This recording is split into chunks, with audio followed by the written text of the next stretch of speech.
Bonjour, mon nom est Stevie Ray, bienvenue à cette présentation de Bâton Rouge Live, le fameux restaurant de la Chenet situé au 1400 rue Yves Blais. Nous sommes en direct et nous sommes en édition sans contact, en studio. C'est l'émission qui va dans toutes les directions.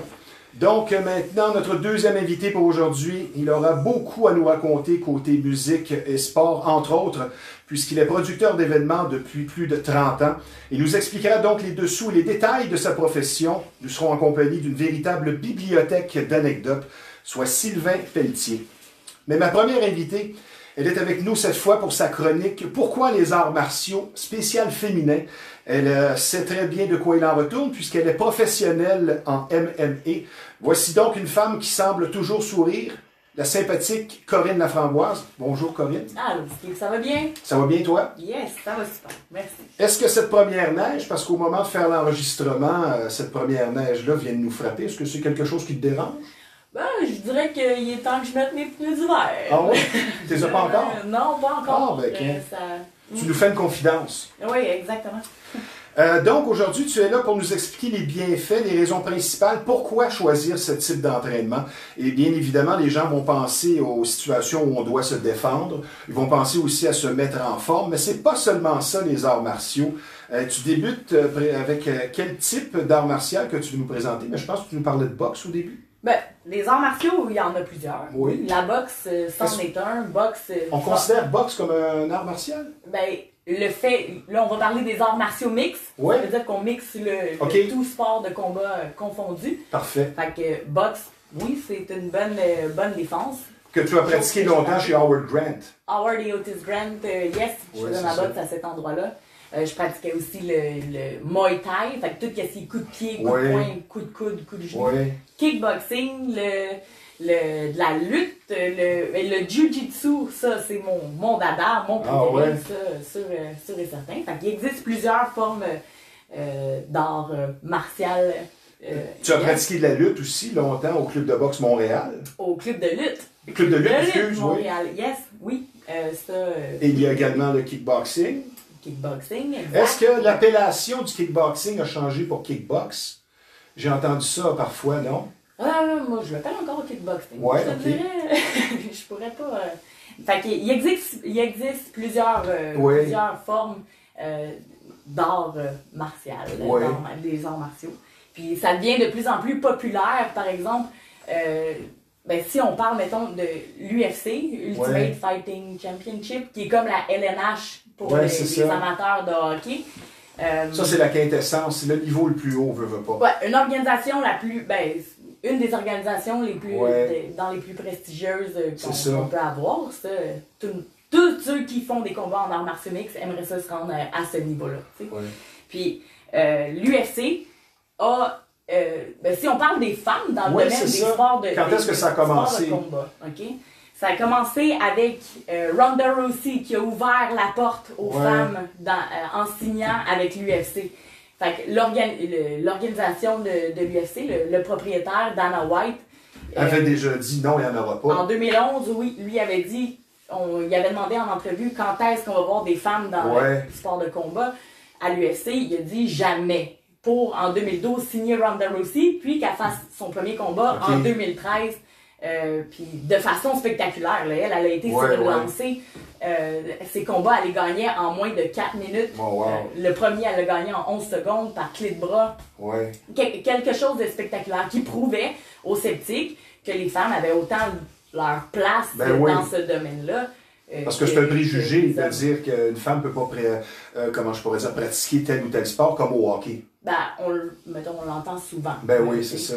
Puis, si on regarde, Ronda Rousey, elle a ouvert les portes, en fait, à ce que les femmes dans ce domain-là, de sport de combat, et plus près de chez nous, il y a Valérie. Yes, plus près de chez nous, il y a mon amie Valérie Letourneau, qui a été la première à signer au niveau professionnel à l'UFC, avoir un combat de championnat devant des milliers de personnes en Australie. Elle a eu aussi la première à signer chez Bellator, qui est une organisation aussi prestigieuse, à avoir un combat de championnat dans cette organisation-là contre Lee Molly McFarlane à Hawaï.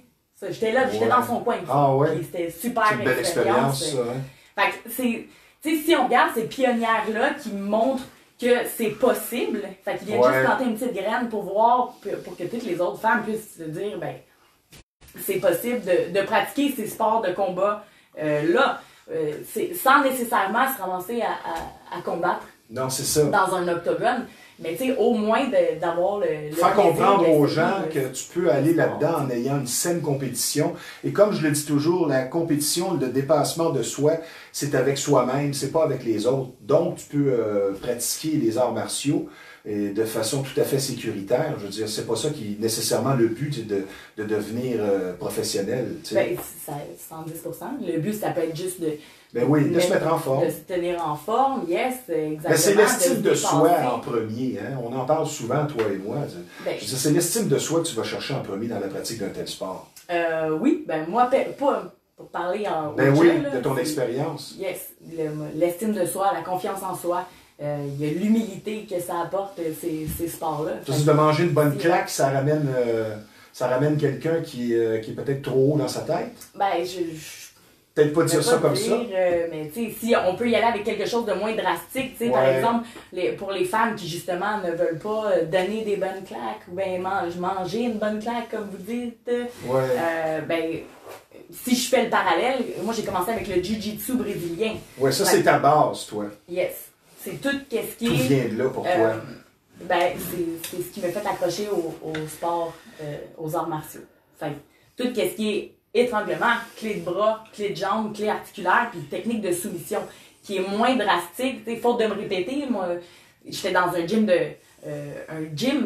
d'arts martiaux et il y avait un petit gars de 120 livres qui était capable de soumettre un plus gros de 200. Ça t'a marqué. Hein? Ça m'a bien impressionné. Je me suis dit, pour les femmes, ça peut être une excellente façon de commencer ou ça peut être une excellente façon et de savoir se défendre et de commencer dans ce domaine des sports des arts martiaux. Moi, j'ai une question pour toi parce qu'on a fait l'énumération de plusieurs dans les arts martiaux. Est-ce que ça va selon la personnalité, le choix que tu vas faire? Sûrement. Poser la question, c'est y répondre. Exactement, pourquoi pas? Il y en a qui sont plus... on parlait de Valérie Letourneau, elle a commencé avec le kickboxing. Fait qu'elle se défoulait sur un punching bag. Ça lui faisait du bien. C'est ça. Fait peut-être le tempérament de kick, punch, let's go, ça y allait bien. Moi, j'étais plus réticente à aller sous cette forme-là. Fait que j'y étais avec le jiu-jitsu. T'as pas de coup de poing, ou t'as pas de coups qui se donnent pour cet art-là. Fait que oui. Et tu enchaînes avec quoi? J'enchaîne avec... Oui, je veux dire, tu arrives à quel point, là? Tu veux dire, est-ce que on parlait des bienfaits. Moi, les bienfaits qu'apporte ce sport-là, on parlait de l'estime de soi aussi, ce que ça peut amener. Fait que si je stick toujours avec mon jiu-jitsu, je vois les bienfaits pour la confiance en soi par rapport à l'intimidation. Par rapport à l'intimidation, je donne des cours de jiu à des petites filles, puis qui étaient victimes de bullying à l'école, victimes d'intimidation à l'école. Puis le fait d'être valorisé dans ce groupe-là... Ça vient tout changer. Ça vient changer pour... là, ça fait quelques mois qu'elle pratique, par exemple. Qu'elle pratiquait. Oui, c'est ça. On est stand-by. Ça fait quelques mois qu'elle pratique, puis je peux voir l'évolution, mettons, du début. Quelqu'un qui est super introverti, super... un manque de confiance en soi. Qui n'est pas nécessairement fonceur. Non, exactement. Toi, tu vois la progression chez la personne, spécialement si c'est un ou une adolescente. Parce que là, il y a vraiment une différence, une progression. Là, je peux te parler de celle que je coach. Puis, du moment du jour A, jour 1, où est-ce qu'elle est rentrée, versus quelques mois plus tard, on a une amélioration au niveau de l'estime de soi parce que tu es avec un groupe dans lequel tu es valorisé.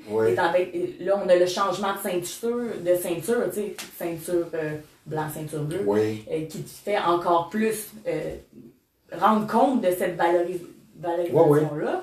Fait que ça a un impact à l'école sur la posture, la façon dont tu tiens, la confiance que tu amènes, puis la façon dont Mais de façon connexe à ce que tu me racontes là, hier, il y avait une conférence de presse de Philippe Danault du Canadien de Montréal pour son implication également. On a parlé de ça, son implication dans la Fondation Jasmin Roy, qui traite beaucoup de l'intimidation que vivent certains jeunes. Mais toi, dans tes motivations au début, as-tu subi plus jeune de l'intimidation et d'aller faire des arts martiaux, pour toi, c'était une façon, disons, d'appliquer ton désir de réplique. Est-ce que toi, tu as vécu ça étant plus jeune? Parce que je pense pas que tu le vis présentement. Non, pas présentement, mais quand j'étais plus jeune, non, j'ai pas été victime d'intimidation à l'école, tu sais. Mais là, mon Dieu, ça vient me toucher, peut-être, étant donné que j'ai le clash d'avoir un caractère vraiment, un bon caractère, mais ça vient me toucher, ça vient me chercher, puis si je suis capable de redonner au suivant, d'aider ces là, à ce que... Ça fait une immense différence. Je crois que oui. Un autre des côtés, des aspects très importants dans les arts martiaux, oui, la confiance générale est rehaussée, c'est un exutoire, parce que faire le vide par l'exercice, ça fonctionne. Et aussi, on est en mode construction quand on pratique des arts martiaux, quand on pratique des sports. Et comme le dit si bien Tony Robbins, que tu connais peut-être, qui est un grand motivateur américain, l'humain n'est bien, donc ne sourit que lorsqu'il sent qu'il progresse. Et je pense que ça, on le vit quand on pratique des arts martiaux. Es-tu d'accord avec ça, évidemment? Oui, je suis d'accord avec ça. Oui, je suis d'accord avec ça. Puis le fait que, si je fais encore le parallèle avec mon petit problème, c'est le fait de combattre dans un octogone. Je vois ça comme l'examen. On pratique dans la vie de tous les jours. Je pratique des techniques, on répète les techniques, on les met en pratique avec nos partenaires, puis on s'en va se tester lors de l'examen pendant un combat, 3 fois 5 minutes. C'est là que tu vois si tes techniques fonctionnent au complet ou qu'est-ce qu'il faut que tu ailles améliorer. Là, oui, c'est une forme de... Non, je trouve ça... C'est une forme de façon de se tester. Oui, certainement. Toi, tu vis vraiment ton rêve. Tu es professionnel en MMA. Quand on dit avoir une vie saine, il faut sentir qu'on s'épanouit. Je veux dire, le gym, l'atmosphère, la discipline, l'activité qui nous plaît. Tu es vraiment assis dans la bonne chaise. Non seulement ici avec moi à l'émission, mais je veux dire dans ta vie personnelle. Tu vibres vraiment d'être une athlète professionnelle en MMA et ça paraît. Merci. Mais je l'ai choisi. Oui, et tu as travaillé fort. Je l'ai fait arriver. Oui, exactement. Parce que à la base, j'ai étudié en hygiène dentaire. En fait, moi, je suis hygiéniste dentaire avec une diplôme. Mais c'est pas ça qui me passionne dans la vie. C'est pas ça qui me drive. C'est pas. C'est les arts martiaux. J'adore ça, j'en mange. L'hygiène dentaire serait un travail, tandis que professionnel MMA, c'est ta passion. C'est vivre de ma passion, exactement. Mais tu sais, c'est pas arrivé du jour au lendemain. C'est pas arrivé du jour au lendemain que, je lâche le tout, puis je me retrouve à vivre de ma passion. On peut le faire, ça. Mais non, c'est ça. Pas Ça tombe pas du ciel. Je crois qu'il faut que tu travailles pour le faire arriver. Fait que, comme on dit, un bon joueur fait sa chance. Est-ce que tu veux qu'on parle des restrictions que nous connaissons dans les gyms concernant la boxe, les arts martiaux? Qu'est-ce qui se passe présentement au Québec? Ce sont quoi les restrictions, pour être plus précis? Et qu'est-ce que tu vois pour l'avenir qui s'en vient? Mais présentement, les gyms sont fermés jusqu'au 11 janvier. À moins de suivre un cours. À moins de suivre un cours one-on-one, sans contact. Oui, hein? Fait qu'on peut faire du shadowboxing pour la boxe, puis on peut utiliser un punching ball. Oui, c'est ça. Jiu-jitsu aussi. Si je pense à mes petites, à qui je donnais des cours, à mes cours d'enfants, je trouve que la répercussion elle va être quand même assez drastique, parce que ces enfants-là n'ont pas accès, puis je veux pas embarquer. On n'est pas là pour faire du bashing. Là. Mais là, présentement, il y a un manque. Puis, non, je veux pas embarquer trop loin là-dedans, mais eux autres, ils ont un manque du fait qu'ils n'ont pas accès à ce cours-là qui est plus que pour l'entraînement physique. C'est l'entraînement, le mental, le suivi de... les amis, l'atmosphère du gym. Ouais. Pour quelqu'un qui est habitué, exemple comme moi, là, depuis des années de fréquenter un gym, c'est difficile. L'aspect social qui nous manque aussi. Le travail sur soi, je veux dire, parce que s'entraîner à la maison, quand tu as un gym sophistiqué, c'est vraiment pas pareil. La motivation aussi à y aller ou... et on perd notre rythme assez rapidement. Nous allons prendre une petite pause. pour quelques instants. Tu es d'accord avec ça, Corinne? Super. Je vous rappelle que vous écoutez présentement Bâton Rouge Live. C'est un endroit imbattable, le Bâton Rouge de Lachenay, quand on parle de bons repas. C'est fermé quand on parle de la salle à manger, mais vous pouvez toujours commander. Il y a la fameuse take-out, ce qu'on appelle les commandes à emporter. Je vous donne le numéro de téléphone de ce restaurant de choix qui se situe au 1400 rue Yves Blais. Dans le 450, c'est le 581-1888. Maintenant, vous êtes amateur de chasse et de pêche. L'endroit pour vous, c'est Performance Chasse et Pêche, une entreprise qui porte bien son nom. Beaucoup d'expérience sur place. Ça fait déjà 23 ans que ça existe. C'est un très beau magasin, une bonne réputation, tout simplement le numéro 1 de la Rive-Nord quand on parle de bas prix et de conseils. Allez voir François et Chic Type, le propriétaire, au 303 de Notre-Dame à Repentigny. Performance Chasse et Pêche, là où la passion se vit à chaque saison. Ma chère Corinne, je sais que tu vas parler pour ta paroisse, et ça c'est bien correct. Qu'est-ce que les arts martiaux offrent que d'autres sports, disons comme le tennis, le football ou le hockey, n'ont pas? Ça serait quoi l'avantage de pratiquer des arts martiaux comparativement à ce qu'on pourrait appeler les sports conventionnels? Ben, moi, je reviens toujours à l'aspect de la confiance en soi. L'aspect psychologique. Oui, ben, dans le sens où est-ce que les arts martiaux, bon, on peut faire le parallèle avec des techniques de défense, hein, parce que c'est oui. Un coup de poing bien envoyé, ou bien des techniques de soumission.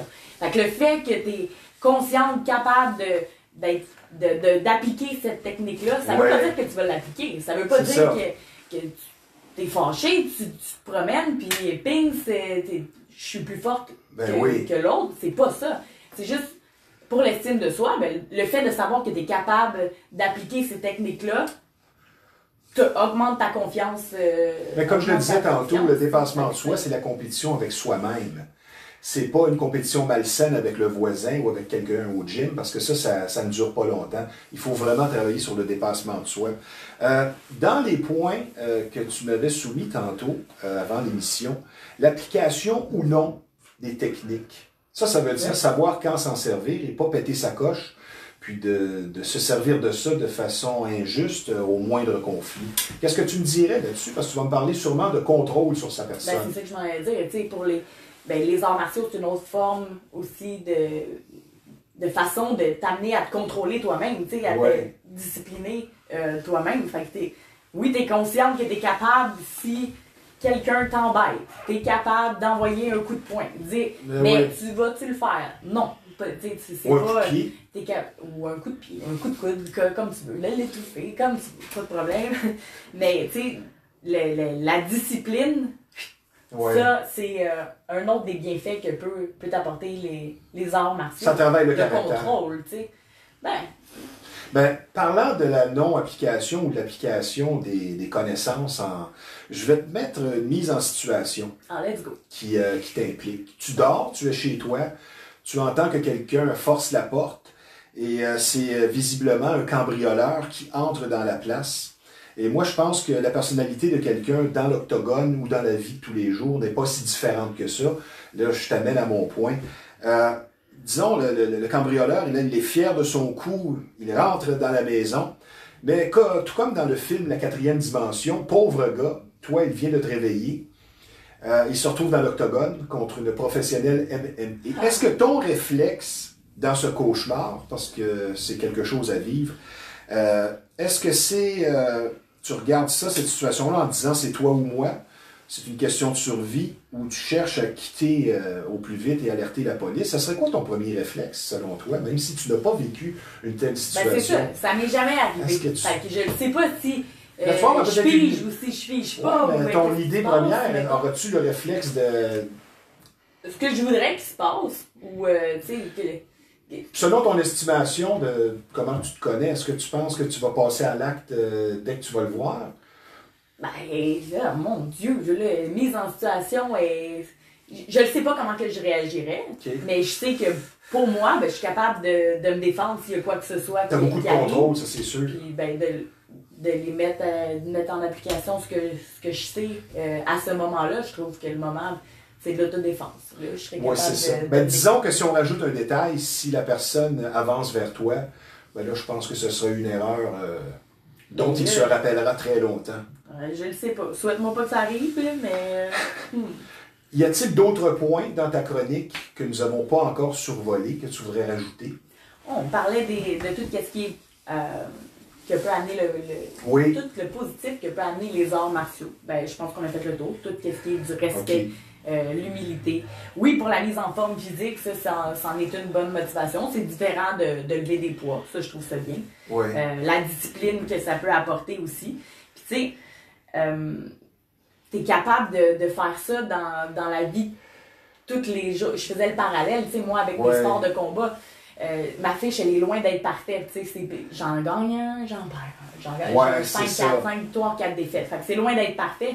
Sauf qu'à toutes les fois, je me relève. Je me relève, je continue. Fait que si c'est jusqu'à temps que j'aime plus ça, puis jusqu'à temps que je suis tanné de faire ça. Sauf que si c'est une bonne mentalité, je crois, à avoir, t'écrases pas à terre à cause d'un échec. C'est ça.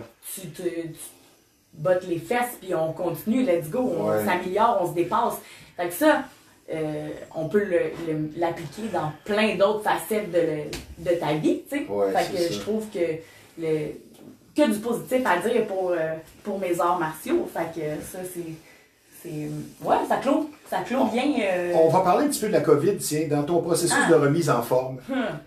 Le retour à la game shape, comme on dit dans le monde du sport, il y a plusieurs aspects qui vont être difficiles, mais est-ce que pour quelqu'un, un athlète de top niveau comme toi, est-ce que ça va être plus mental ou physique? Quel pourcentage tu donnes au retour à la mise en forme pour arriver encore à revenir dans une forme, une game shape, comme on dit en anglais? Tu mets quel pourcentage physique, mental?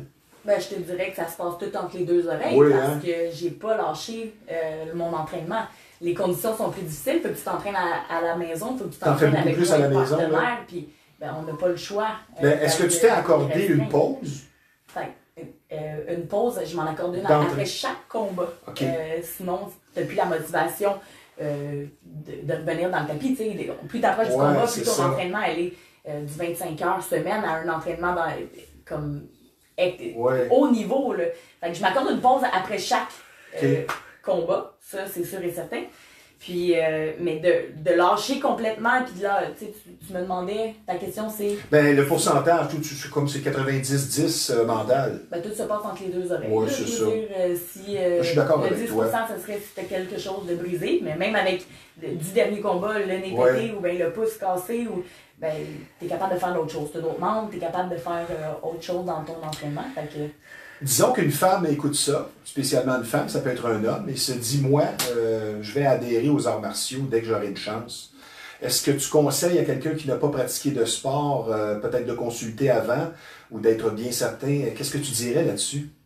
Ben non, let's go. Pourquoi pas? Vas-y, non, mais quelqu'un qui aurait un surpoids, disons. Puis si ça lui tente de commencer, pourquoi pas? On commence avec en bas de l'échelle, pas de problème. On bâtit les marches petit peu par petit peu, mais tu commences selon tes objectifs, mais l'important, c'est que tu commences, tu sais, let's go. Ben oui. Et qu'est-ce que tu dis aux gens aussi qui vont selon le préjugé que dans les arts martiaux, ben, tu vas te blesser facilement? Quelqu'un qui a peur des blessures, tu réponds quoi à ça? Ben là, tu peux te blesser partout. Là. Il y en a qui se twistent une cheville en dansant du ballet. Fait il n'y a pas de... T'aimes pas le ballet? Non, j'ai pas particulièrement d'affinité avec le ballet, mais je respecte bien. Y a-t-il un âge parfait pour entamer les arts martiaux? Non, n'importe quand, le plus tôt possible. Oui? Yes. T'as vu des jeunes personnes, 4-5 ans, toi, qui avaient déjà commencé? 4-5 ans, ça fait des prodiges, ça. Il y en a un que je côtoie, là. Ah oui? Il a quel âge? Jonathan Dibella, qui a, il a à peu près 23-24 peut-être. Lui, il a commencé très tôt parce que son père était dans le kickboxing aussi. OK, puis, c'est souvent le cas. Oh my God, il est impressionnant à voir aller. Il se bat pour des grosses organisations, Glory en kickboxing. Oui. Puis, tu sais, plus tu commences tôt, ben, plus tu es une machine 20 ans plus tard. Ça, c'est... Faut dire aussi que la pratique de sport, je pense que les arts martiaux offrent beaucoup cette chance. C'est que c'est un exutoire, c'est un défoulement. Il n'y a rien comme le bon vieux punching bag. Que tu vives quoi que ce soit à l'extérieur du gym, je pense que tu es d'accord avec ça.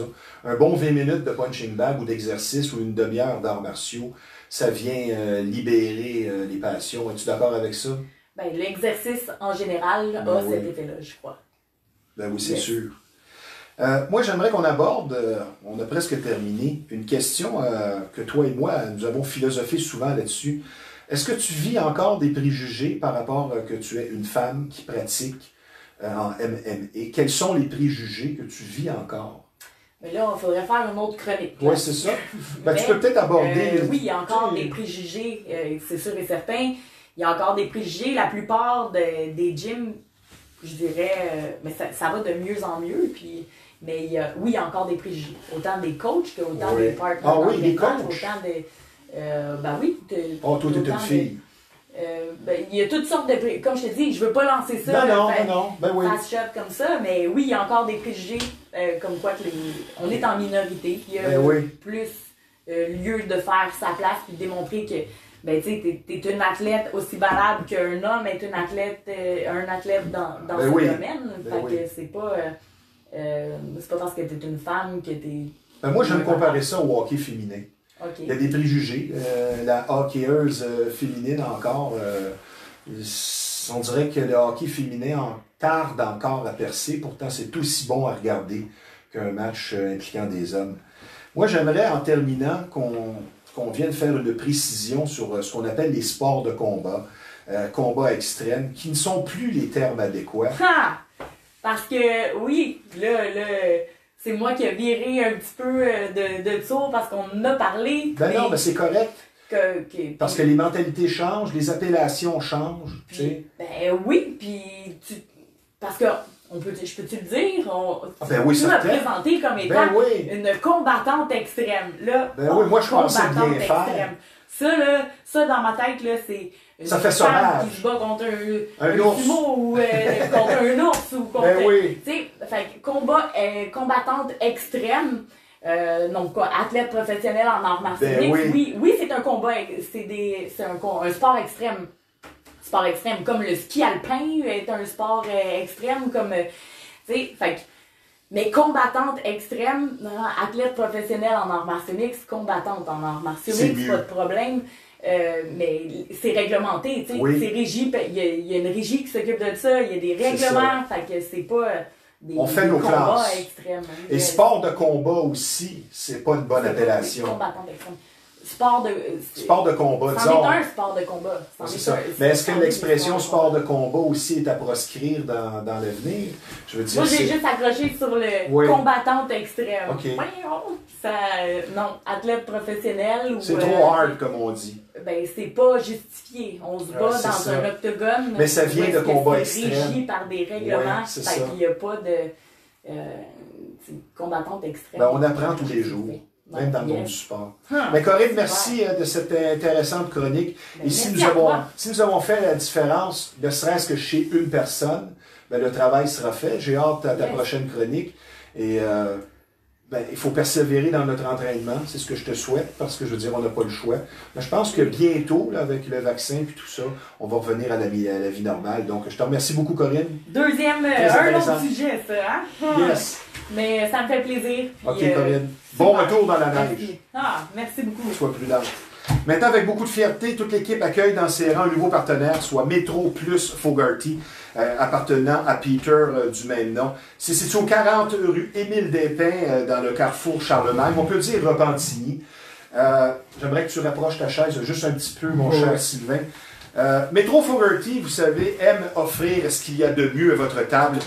Qualité, service et choix, comme il se doit. Maintenant, sur une note peut-être un petit peu plus sérieuse, vous allez être traité avec beaucoup d'écoute et de compréhension. Si vous vivez une infestation, vous savez, c'est un problème grave. On parle de bébite ici, et plus vous attendez, plus le problème va s'aggraver. La solution, c'est Rive-Nord Extermination, 35 ans d'expérience, une entreprise familiale très sérieuse, un service personnalisé. Je vous donne un numéro de téléphone dans le 450 pour la solution Rive-Nord Extermination, 450-582-6706. Maintenant, notre deuxième invité, il possède une très longue et vaste expérience dans son métier, donc il regorge d'histoires et d'anecdotes pour nous expliquer et démystifier sa fonction, soit producteur d'événements. Voici un homme qui en a vu, Sylvain Pelletier. Bonjour Sylvain. Salut, ça va bien? Ça va bien toi? Oui. J'aime pas te dire comment ça va parce que je sais que professionnellement, tu es très affecté par ce qui se passe présentement. Je veux dire, tu n'as plus présenté d'événements depuis le début de la COVID, là. Ben écoute, moi, ça fait 38 ans cette année. Et c'est la première fois en 38 ans que, de mon cas à moi, je fais aucun événement.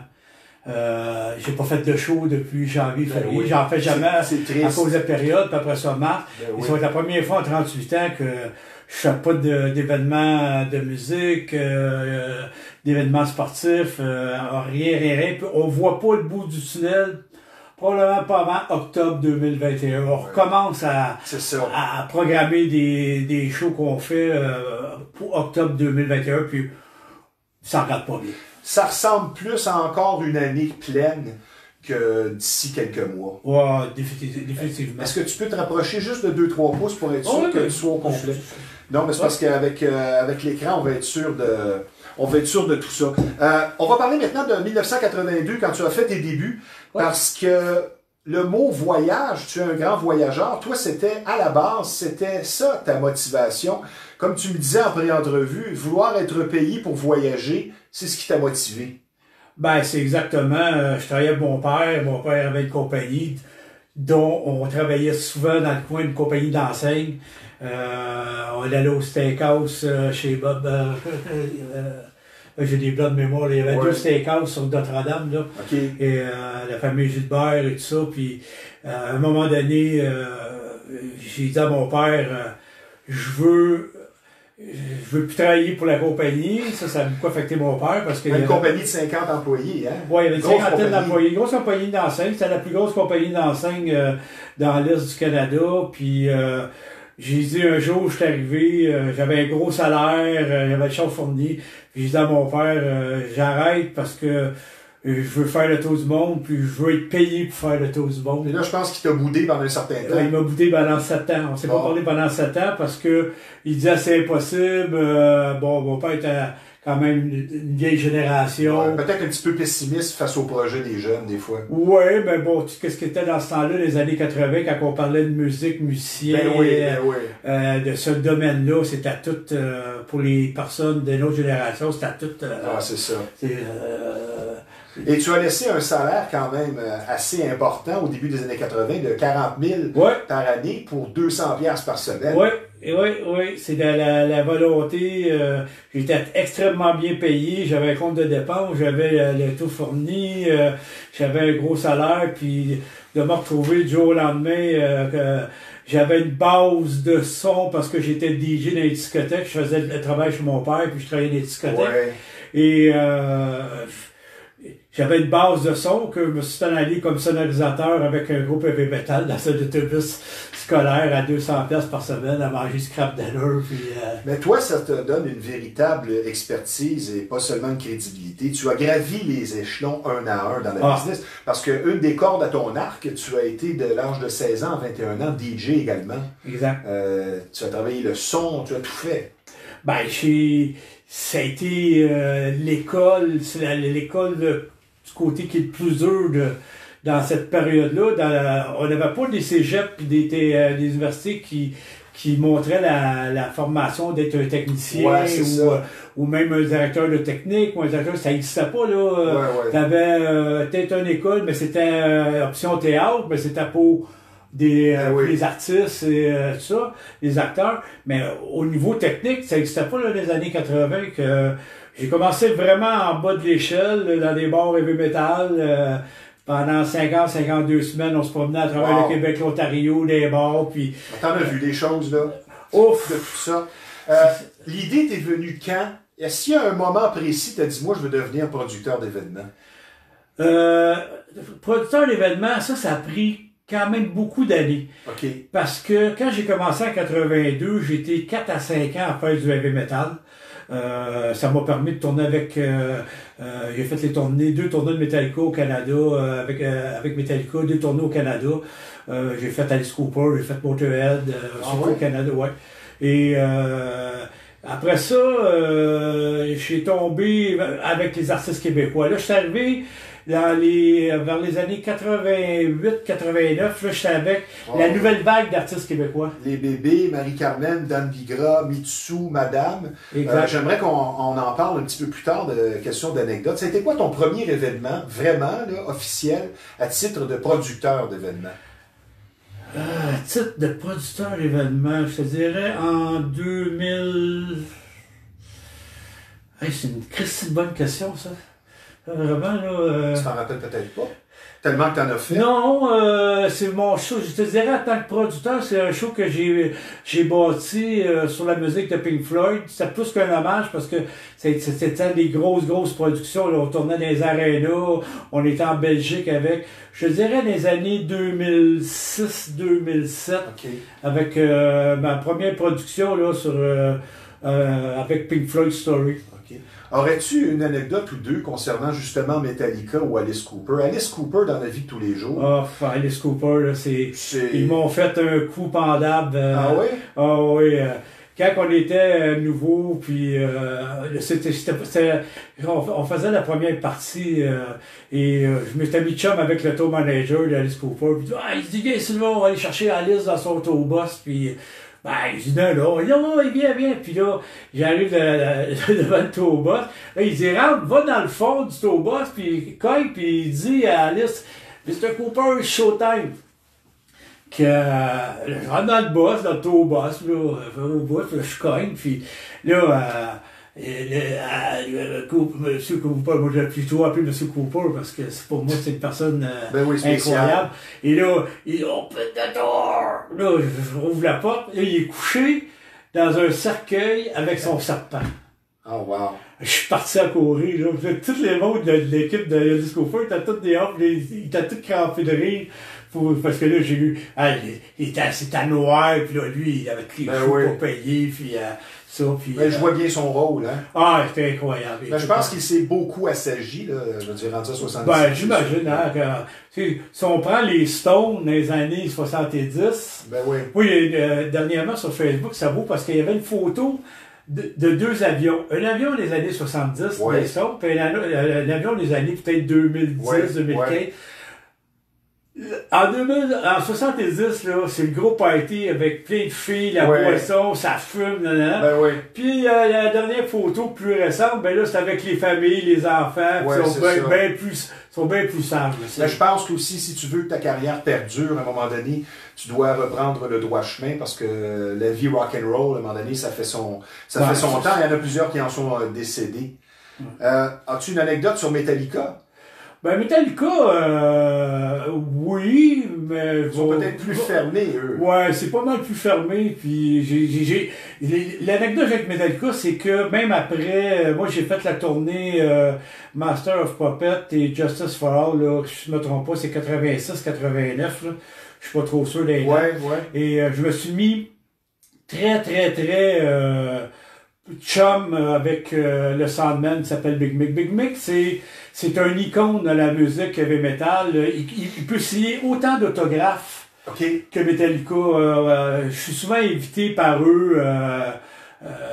J'ai été invité à Anaheim par Metallica pour la fête de Big Mick. J'ai été invité souvent quand ils sont venus à Québec, à l'ouverture du centre Vidéotron, au dernier show Colisée, les deux fois qu'ils ont fait les plaines, ou quand ils viennent à Montréal. Puis souvent j'étais avec Big Mick, puis là il y a toujours le drummer ou Kurt, le guitariste, il m'appelle Big Guy. Il y a Big Mick, puis il y a Big Guy. Bon.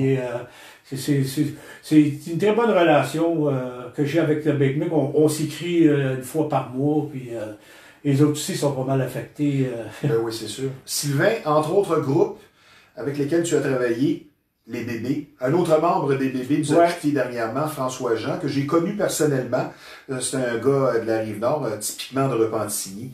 Un commentaire sur ton expérience avec ce groupe qui était fort populaire. Écoutez, moi, première des choses, c'est vraiment triste que François soit décédé parce que...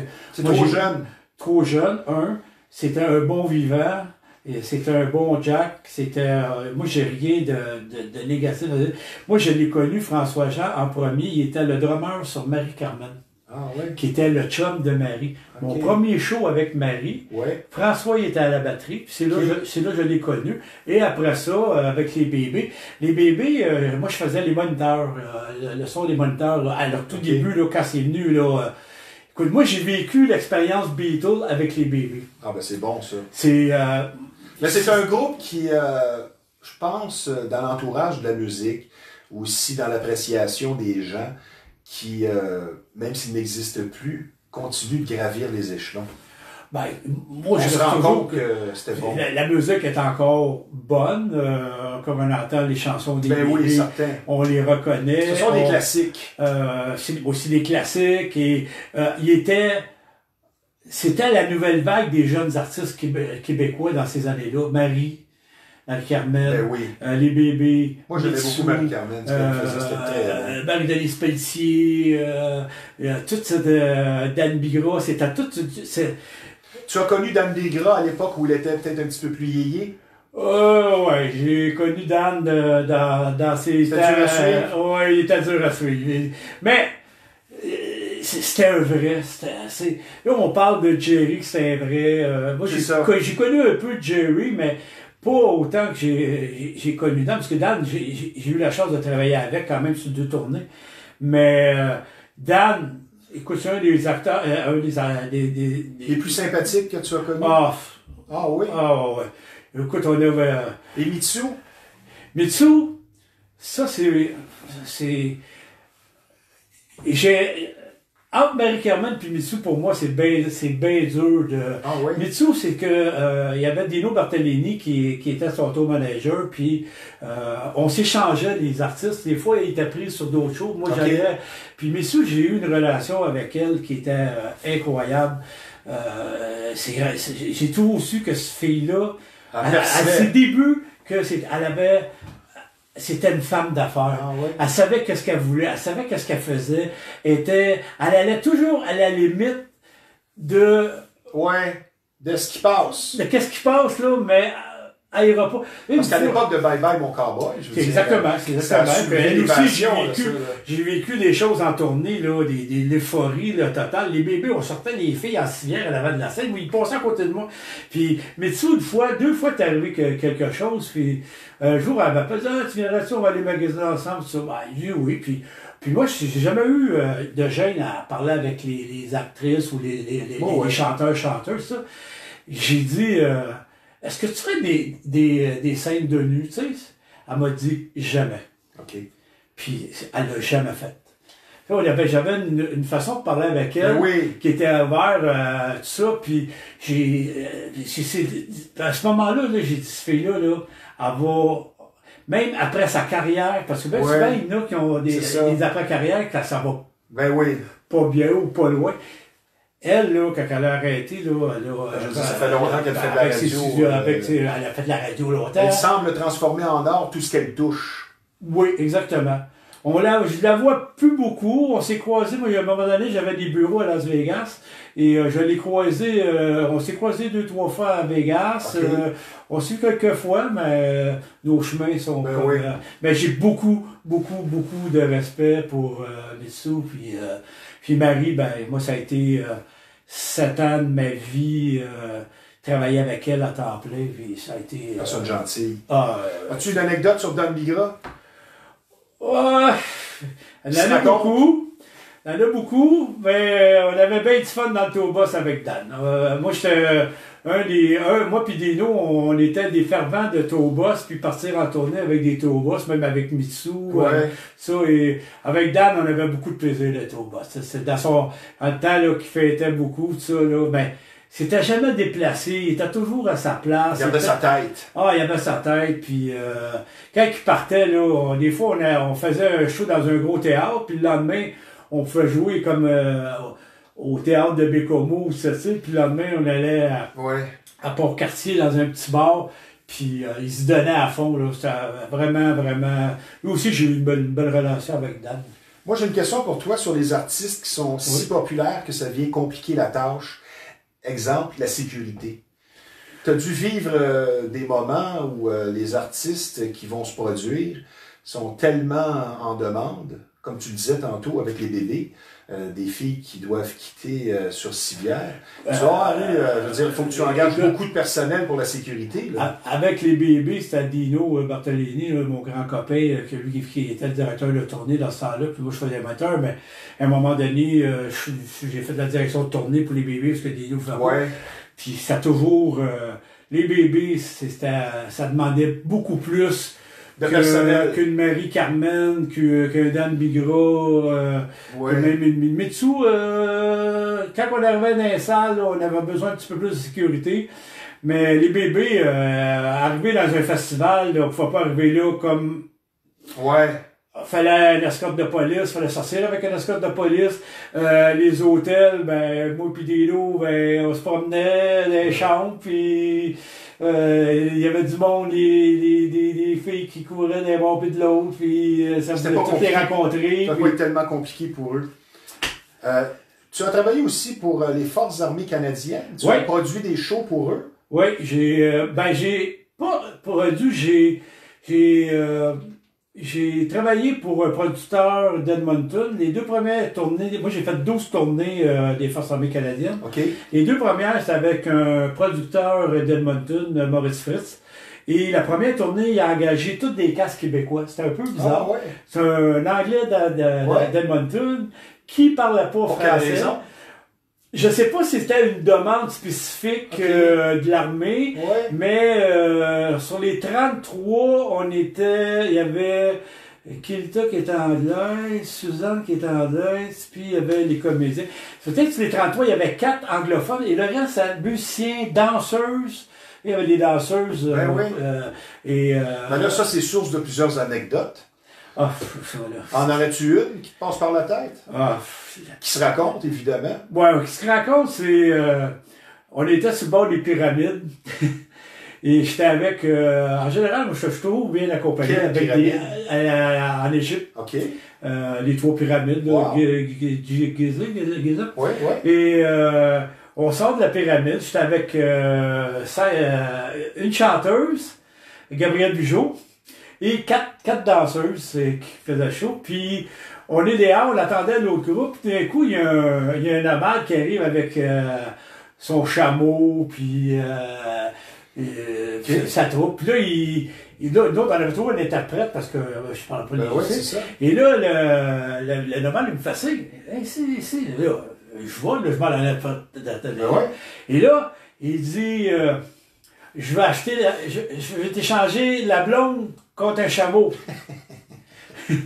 J'ai dit, ben non, c'est pas assez. Que là, on part dans une négociation. Surenchère. Ah oui, j'ai dit, c'est 15 chameaux minimum, là, puis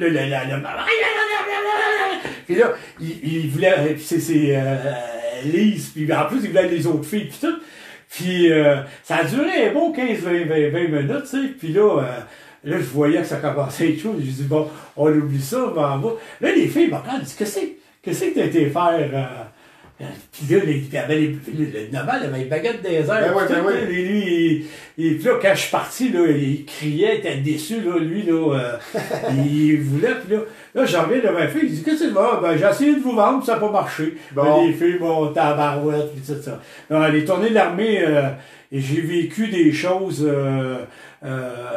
écoute, j'étais au Rwanda 3 mois après le génocide. Où est-ce que ça m'a pris 6 mois de me remettre de ce voyage. Ah, écoutez, c'était... Écoute, moi, il y avait toujours dans ces shows d'armée, toujours un genre de quartier général où est-ce qu'on va toujours pour des meetings de sécurité. Puis au Rwanda, il y avait un mur, là, vraiment, même un mur plus grand, avec plein de photos d'églises avec des morts. Oui, puis de la façon que c'était fait, c'était symbolique, c'est des cadavres mutilés. Des cadavres mutilés, puis là, j'ai dit, pourquoi qu'ils ont toutes les tendons d'Achille coupés, là, ben les YouTube, ils disaient, tu sais, t'as 2 choix. Soit tu me donnes l'argent, je te tire une balle, ou si tu ne payes pas, tu vas mourir de ton sang puis couper les tendons d'Achille. Mais là, il n'y avait jamais un Tutsi qui avait de l'argent, des carnages, allez-vous sur des murs, les murs. Là, ça m'a pris 6 mois m'en remettre de cette run-là. Un des côtés de ta profession qui était peut-être beaucoup plus sombre. Aurais-tu cru il y a 30 ans, être assis ici avec moi? C'est une question que je pose souvent à des gens qui ont eu des longues carrières, et de vivre tout ça. Pensais-tu aller si loin dans ta profession au début? Je croyais à mon rêve de faire le tour du monde. J'ai presque réussi. J'ai arrêté en 96 quand j'ai été pour mon mariage de noces à l'île Maurice. Okay. Je me suis rendu compte que j'étais plus capable de prendre l'avion sur des longues durées. Là, okay. Que j'ai... Pour quelle raison? Tanné? Tanné. Plus capable la patience d'être dans l'avion. Et surtout les vols de longue durée. Là, je vais toujours en Europe. Mais le 7h30 m'en revenait, là, il me tue, là. Mais ça, j'ai pas le choix, je vais toujours continuer à y aller. Mais aussi loin, il y a des affaires, oui, que je me suis rendu loin, que je pensais de me rendre, mais des affaires, je pense pas comme aller en Yougoslavie pendant le temps de la guerre, aller au Rwanda. L'armée m'a amené beaucoup de choses dans mon idée de voyager. Aller à la base à Alert au pôle Nord. Vivre 24 heures sur 24 au soleil. Avec l'armée, j'ai vécu des choses jamais pensé de... Donc, toi, ta plus grande fierté peut-être dans ta carrière, oui, tous ces voyages-là, mais ta longévité, pour toi, c'est quelque chose de précieux. Tu es fier de ça. Oui, parce que, bon, c'est sûr, cette année, c'est très dur. Mais il y a pire.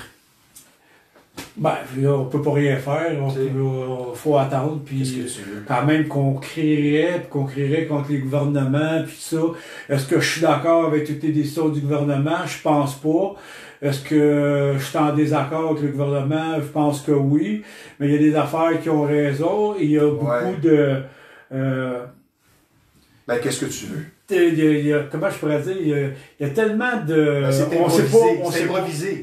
C'est improvisé, puis on sait pas qu'est-ce qui va se passer dans 3 jours, dans un mois. Ils savent même pas le vaccin. Ben oui. Quand il va être approuvé. Ils savent même pas comment. Et puis là, comment tu veux. Là, j'écoutais à Ottawa hier, ils disaient bon ben là, ça nous prend une date pour le vaccin. Ben non, pourquoi vous demandez des questions stupides comme ça? Ils savent même pas quand ça va sortir. C'est mon point de vue. Ben non, ben c'est ça. Qu'est-ce que tu veux y faire? Petite question avant la pause. Oui. Poser la question, c'est y répondre. Producteur d'événements, finalement, c'est un milieu fermé, évidemment. C'est une guilde. Mais c'est une question de contact avec le temps. Beaucoup. Beaucoup. Contact, relations. Si tu sais pas entretenir tes relations, tu iras pas loin là-dedans. Hein? Non. Puis le lien de confiance. Le lien de confiance et ta réputation. C'est ça. Si tu n'as pas une bonne réputation, tu vas boire tout, faire des événements, mais tu vas être très narrow dans ce que tu pourrais faire. Et moi, c'est une question que je fais très attention, c'est mes relations de contact, autant avec le Québec et... En tout cas, avec moi, c'est comme une de mes premières expériences avec toi, j'ai trouvé que tu étais facile d'approche, très professionnel. J'imagine que tu es comme ça avec tout le monde. Nous allons prendre une pause, mon cher Sylvain. Allez-y. On va parler de quelqu'un que tu connais, parce que vous avez des vieux systèmes de son, vous ne savez pas où aller. Moi, je vous recommande un endroit qui est fort, vraiment très surprenant. Vous allez être reçu aussi avec beaucoup de courtoisie, de professionnalisme. Et pour faire un retour dans le temps, pensez qu'on est dans les années 80 ou en 1995, c'est l'endroit pour vous. Le centre de liquidation audio usagé, on aime bien dire vintage. Et le propriétaire, c'est Reynaldo Piperno, un de nos amis communs. Que nous saluons, Reynaldo, qui va sûrement écouter ça, parce qu'il a bien hâte de te voir en entrevue. Donc, c'est un endroit comme on en voit peu, beaucoup d'équipements de qualité, que ce soit pour du résidentiel, commercial, restaurant, boutique. C'est surprenant ce que vous allez trouver. Et cet endroit est situé dans le complexe de Marina de Repentigny, au 358 Notre-Dame, à Repentigny. Les réparations aussi sont faites sur place. Je donne le numéro de téléphone du centre de liquidation audio usagé dans le 450. C'est le 654-6849. Sylvain, quelles sont les qualités indispensables de l'organisateur d'événements? Moi, j'en ai marqué 2. Savoir se retourner sur un dissous et le sens de l'organisation. Mais quelles sont les qualités indispensables dans ta fonction? Mais moi, je pense qu'être un directeur d'événements, un producteur, faut être touché à tout avant. Faut que tu connaisses le son, tu connaisses l'éclairage. Comme tu as fait. Faut tu connaisses comment remplir des camions, parce que bien souvent, des techniciens vont dire « Ouais, ben ça prend 2,53 pieds », puis dans le fond, ça rentre dans un 53 pieds.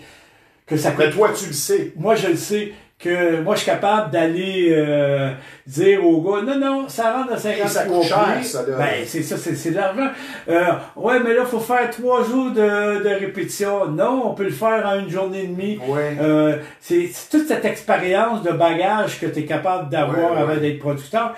Ça va être très, très, très bon pour ton futur. Toujours motivé? Toujours. Après toutes ces années? Oui, toujours. Moi, ma compagnie, ça s'appelle ILMG. Oui, je voulais qu'on le mentionne. C'est ILMG Productions. ILMG Productions. Et c'est I Love My Job. Ah, ça c'est bon, je ne le savais pas. Tu ne savais pas? Ah, c'est merveilleux. Ben oui. I Love My Job. Ouais, c'est merveilleux. Et c'est bizarre parce que quand j'ai travaillé longtemps pour une compagnie de sonorisation à Montréal, dans mes débuts, qui s'appelle Kitsch, devenu Show Media. Et avec le patron Don Côté, c'est lui qui m'a donné la chance de t'apprendre mon métier. Et après ça, j'ai lâché un peu la tournée en 96 pour ouvrir une compagnie de distribution d'éclairage, qui est toujours dans le métier, puis vu que j'avais tous les contacts. Et ça m'a permis d'avoir des bureaux à Las Vegas. J'ai ouvert une compagnie à Vegas, que Céline... Son premier show de Céline au Coliseum, j'ai vendu 80% de tous des produits d'éclairage au Caesar Palace. Donc, tu as côtoyé Céline un petit peu, non? Pas beaucoup. Un peu René, oui. C'est surtout encore par les contacts.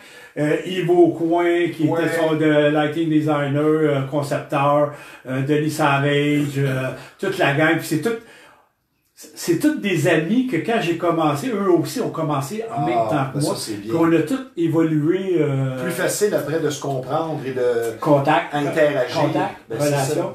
C'est la même affaire avec Luc Lafortune, un des premiers lighting designers du Soleil. Ouais. J'ai travaillé sur Bellagio haut, j'ai travaillé sur Bellagio haut. Là, haut, excusez, ça c'est Bellagio. Zumanity au New York, puis Love K au MGM. Puis entre-temps, j'ai travaillé sur Céline au Caesar, où est-ce que là j'ai rencontré Franco Dragon. OK. Et Franco Dragon, c'est le metteur en scène des shows du Soleil, d'Allegrio, tout ça. Et après ça, c'est lui qui a fait le premier show de Céline, c'est Franco qui a réalisé son show. Et après ça, lui, il a été engagé par Steve Wood Hotel pour le rêve. Et là, Franco, encore là, on s'est mis ben chum ensemble. Il y a eu des problèmes, parce qu'on a fait un coup de soir. Et là, ça j'avais dans mon projet de Vegas, ça s'appelait SSP International, Société Sylvain Pelletier International. Et au Canada, c'était SSP Group. Et mon projet, à cause de Céline, parce que là, Yves m'a appelé avec René, tout ça, et mon projet est à 5 ans, de 2000 à 2005. Et Céline, ça a commencé en fin 2001. Et puis là, ça fait partir en 2005.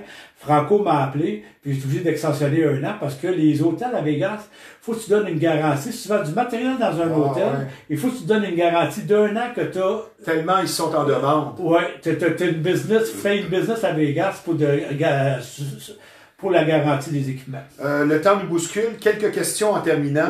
Malgré la crise, nous avons tous des idées au fourneau. As-tu des projets en tête ou sur la planche pour l'après-crise? As-tu quelque chose que tu as mijoté justement pendant ton congé? Oui, justement, quand on parle de contact, relation, j'ai grâce à une chanteuse qui s'appelle Joanne Luto, qui a travaillé pour Agriot, ça, elle m'a mis en contact avec 2 producteurs français, à peine il y a 2 mois. Et je travaille sur un gros projet pour 2022. C'est une comédie musicale sur Nelson Mandela. Et on est en grosse négociation présentement. À date, on avait même réservé, on a des dates possibles pour le Théâtre Capitole à Québec, le Théâtre du Casino à Lac-Lévis. C'est un beau gros projet que malheureusement Yannick a eu on va souhaiter que ça se replace au plus vite. Yannick a eu des petits problèmes de santé il y a 2-3 semaines. On recommence les discussions la semaine prochaine. As-tu organisé de la lutte? La boxe. De la boxe, en masse, parce que tu es avec le groupe Yvon Michel aussi. Ça c'est depuis 2005. Oui, c'est ça, fait que ça fait déjà 15 ans. Oui, puis je suis rendu tu as vraiment beaucoup de cordes à ton arc. Je pense que je suis rendu à 128 galas de boxe avec Jim. Je sais, on est bousculé vraiment par le temps. Plus difficile de travailler avec les artistes connus ou avec les sportifs, exemple de la boxe, connus? Moi, les sportifs, en tant que tel, la boxe, je suis pas proche des autres. OK.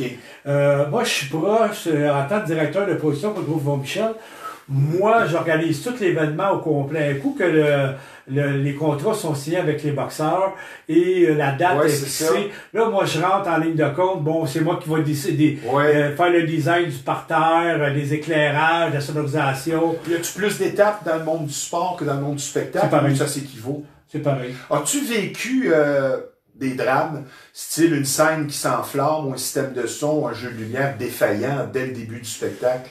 As-tu vécu ça? C'est sûr que oui. Tu chasses du bois? Pas encore. Ah, la table est en métal. J'ai pas eu de feu, de scène qui tombe, des problèmes de bois de son. Bon, ça. Mais m'est Parce que tu arrivé... te rappelles Metallica, le chanteur a été brûlé. Oui, il est revenu durant le même moi, show. là-dessus, au niveau sécurité, je suis... c'est la chose... même est arrivé malheur, par exemple. Moi, je produis aussi des croisières à thème.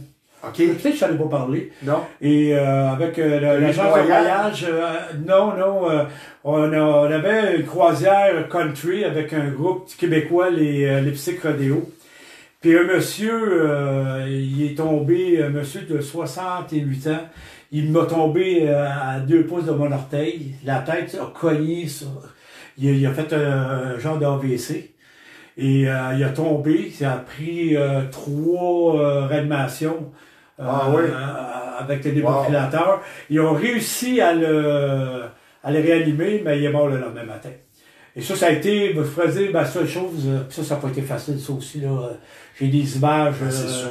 Avec la technologie, puis tout ce qui va avec, est-ce que ton job, ta profession, est facilitée ou plus difficile qu'il y a 30 ans? C'est 100 fois plus facile. Ouais. Même si c'est vrai 200 fois. Avant, là, dans le temps de Marie-Carmen et les bébés, là, moi, je me promenais de ville en ville, là, puis je prenais les bottins annuaires de chaque ville. Wow! Puis là, quand je vais avoir un hôtel, j'avais pas Google, là, puis là, dans chaque ville, les traiteurs, ça, c'est les hôtels, et que là, j'avais dans mon bureau, là, j'avais des piles de... Et ça, l'avenue de l'Internet, ça a été beaucoup. Mais, on passe énormément de temps assis devant l'écran. Assis devant l'écran à écrire des courriels. Ouais, c'est ça. Quand je travaille avec les postes américains, HBO, Showtime, écoutez, je peux avoir, pour un événement, là, sans exagérer, là, on peut avoir 2000 à 2500 emails avec des replies, puis c'est l'enfer. Sylvain, une de mes dernières questions. Malgré toutes les qualités du monde qu'une personne peut posséder, entre autres le sens de l'organisation, aucune chance comme producteur pour une personne qui n'a pas de caractère, qui n'ose pas dire ce qu'il pense, qui est trop gentil finalement. Est-ce que tu calcules, c'est encore un milieu peut-être de requins? Ça c'est sûr. Beaucoup de compétition. La compétition est toujours là, mais tu as un petit monde. L'important c'est d'avoir du respect, mais il ne faut pas se laisser manger la laine sur le dos. Moi, je pense que c'est la chose la plus importante. Puis c'est de croire à ses projets. Puis c'est la chose la plus importante. À un moment donné, ça débloque. Tu as connu Donald K. Donald? Oui. Tu as travaillé avec beaucoup? C'est valeur, j'avais une belle anecdote à te raconter. Vas-y, on va finir avec ça. On finit avec ça. J'avais, ça c'est les années 82-83, à tes débuts, ouais. Ouais, j'avais les cheveux longs, vraiment longs. Okay. Mon père il voulait pas, quand je passe mon père, je laisse pousser. Puis là, je voulais tellement rentrer chez Donald, puis là, il y avait un dénommé Serge Grimaud qui nous avait engagé, mon défunt chum Daniel Junot, pour faire... Serge, il travaillait, il était comme le VP de chez Donald, il était bien placé, mais c'est lui qui a ramené PAG. Au Québec. Michel Bagliaro. Ouais, Michel Bagliaro, il était parti longtemps en France. C'est lui qui a ramené Pâques, puis il a fait le hit, l'espion, puis les bombes. Oui, wow, ça c'était bon ça. Puis là, on m'a engagé. 1990. Ouais, non, plus loin que ça, ouais. Et c'est peut-être 85, c'est ça. Et là, moi, je suis engagé, puis là, bon, on allait souvent au bureau de Donald, on rencontrait les 5 sœurs Brunetta, puis Louise La Liberté, tout ça. Puis là, moi, je voulais travailler pour Donald, puis là, à un moment donné, avec Louise La Liberté, que j'ai connu sur Metallica, elle m'appelle, « Ah, Sylvain, il n'y a pas grand monde qui sait ça, hein. » À un moment donné, là, j'ai 61 ans, je vais faire le compte. Elle dit, Sylvain, on aurait besoin de quelqu'un. Moi, j'étais comme assez grand, tout ça. Elle dit, il y a Sesame Street qui s'en vient au forum. Puis on a besoin de quelqu'un pour faire Cookie Monster. Oh, wow! Puis là, ça va être Ghislaine Brunetta qui va t'accompagner. Puis tu viens au bureau, t'as le costume. Puis là, il y avait pas le droit de parler, pas le droit de manger de cookies, puis le Cookie Monster, tout ça. Que je voulais tellement rentrer dans la boîte, vous tout ce qu'il me proposait. Ben oui. T'aurais passé le balai. Ah, vous travaillez pour Donald, là. Que là, je le fais, puis on s'en va, là c'est dans les hôpitaux, les écoles. Puis là, on va à Saint-Justine. Là, je t'ai dit, il va y avoir beaucoup de journalistes, fais attention, faut pas que tu fasses ça. Puis ça, c'est, on rentre dans l'ascenseur. Je sais pas qu'est-ce qui m'a pris la crampe au cerveau. Je décide de me coucher à terre. Puis, quand la porte rouvre, ben, ils vont juste voir la tête de Cookie. Mais là, moi, je savais pas qu'il y avait des photographes qui étaient là. Puis là, t'avais la presse, Journal de Montréal, nanana. Et là, ils me prennent en photo. Écoute, le lendemain, front page, Journal de Montréal. Cookie Monster, à l'hôpital Saint-Justine. C'est la folie. Là, je reçois un appel le journée même du bureau de Donald. Puis là, il y avait un ton qui est un peu bizarre, tu sais. Monsieur Pelletier, oui. Monsieur Thornton voudrait vous rencontrer le plus vite possible. Tabarnak, je dis, moi, je fais aussi, là, tu sais, c'est pas la. Puis là, ben, quand Donald t'appelle, hein, que je m'en vais dans le bureau de Donald, il se lève, puis il me donne la main. Il a aimé. Ah, il a aimé ça. Pour lui, c'est un stunt publicitaire. Ça a été, il dit, d'où t'es venu ton idée? Je dis, voilà. Spontané, ça fait bien voir. Il dit, écoute, ça leur a fait vendre des billets parce qu'ils ont fait la front page du journal. C'est bien. J'en ai des anecdotes. Bon, on se reprendra, mon cher Sylvain. Je te remercie d'avoir été avec nous. Si tu as influencé une personne qui veut se lancer dans le métier, tant mieux. Je souhaite longue vie à ton entreprise. Je te souhaite non seulement beaucoup de succès, mais encore plusieurs autres décennies à venir dans notre monde nouveau. C'était très intéressant. Merci d'avoir été là. Reste avec moi. Oui. Je vais terminer avec quelques publicités. Puis, je te remercie, très gentil. Je vous parle maintenant d'un garage dont la réputation n'est plus à refaire, soit Samoto, situé au 133 Notre-Dame à Repentigny. La confiance règne, le travail est bien fait, le respect du client en premier, beaucoup d'explications, on ne va pas changer des pièces pour rien. De longues années d'expérience vous attendent. Moi, j'aime bien dire que ce sont les tops de la mécanique. Samoto, situé au 133 Notre-Dame. Maintenant, je vous parle d'un des partenaires les plus importants ici, soit le Centre d'imagerie Pixel, que l'on surnomme, et pour cause, l'incontournable, Pixel. Quand on parle d'imprimerie de graphisme, c'est en face de la Marina, situé au 351 Notre-Dame. Un service varié, très professionnel. Je vous donne le numéro de téléphone de Pixel, l'incontournable, dans le 450, qui est le 654 99 44. Sur ce, je vous remercie d'avoir été des nôtres. Et je vous rappelle, comme je le fais toujours depuis le premier confinement, les 3 mots magiques, appelez un ami, comment ça va, ça ne coûte pas cher, vous allez semer un brin d'optimisme et de joie dans le cœur des gens et vous allez prouver également que vous êtes un véritable ami. Ici Stevie Ray, merci d'avoir été des nôtres, à la semaine prochaine.